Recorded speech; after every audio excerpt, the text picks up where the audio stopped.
2 years ago, the middle of summer, Bob had a slight episode of a stroke. And I was able to understand, obviously, that he was in need of a medical emergency. And I drove him to the emergency room at Catholic Medical Center. It was a Friday afternoon. All of the rooms were at capacity. People were waiting, but they brought him in immediately and started to go through the stroke symptoms. Upon entering the trauma room, they brought in a monitor with teleneurology. They had a neurologist standing by as the national network. I had a doctor from Flagstaff, Arizona, monitoring my case, reading all of the vitals, and basically sitting at the foot of my bed.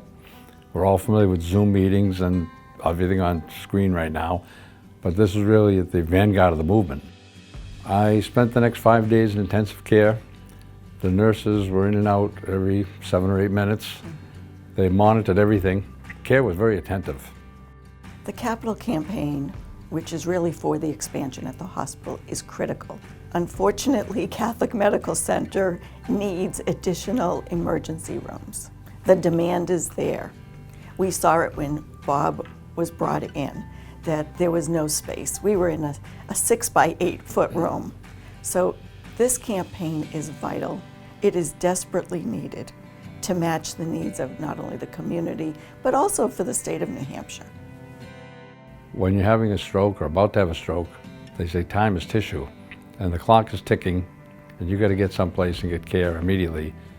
So Manchester is centrally located in New Hampshire, and it's very important that we have good hospitals and good care, good medical care. We are so fortunate to have Catholic Medical Center here today, but we need to continue to support it financially. We need to make sure that it continues to be the flagship hospital in cardiovascular care.